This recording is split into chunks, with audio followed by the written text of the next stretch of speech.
Hello, what's up mga kakupal? It's me, JP. So, ani kita yun na tulay na kundi nagdudugtong ang pungso ng hinampikas.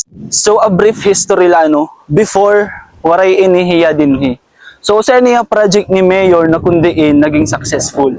May dako nga yung sanggaya pungso ngan dati para kadto kami aira. Ngan grabe gud talaga it amon pag-agi ti kang ngadto hapikas hasta pungso hanwaray patulay. So iniha nga clip dati ko pa ini nga video way back in 2024. So sugod ito ya ka struggle it amon pag-agi kay waray pagugnahaw tulay. Ngan kay mahitungod nga higugmaon manggod kita ni Mayor nagbutang ngayahin tulay para dire ko renit mga tao pag-agi nganhi. Kay base kasi han istoryahan akon sangkay nga taga pungso kun namamalitirahan era mga kinahanglanon dito na lahirato nga napalit instead nga habarugo kay mahitungod man good nga makurit aragyan dati. For sure it mga tao ha barangay pungso malipay hindoro kay mahitungod nga may danagod tulay malaksi na lera makatabok tika nga pungso tika topikas. Ngan by the way ini nga kalsada nga ginaagyan namon under construction na niya. Big salute kan Mayor kay may dana naman niya project nga naging successful. So halikuran ko amay ni dinian sinisiring niya nga dam. Here.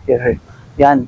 Amit on dam. So iniya nga dam, pwede niya kariguan. Ngan bukod dito, pwede pa maglaba. Kita at mga bata maresyera. Siyempre diri ako mapaperde, magre-resyeliwat ako. Man kina parayo, ang kupal. Shoutout ngayon akong best friend, kay ginupdan ako niya. Huwag mo lang to mga kakupal. See you in my next video.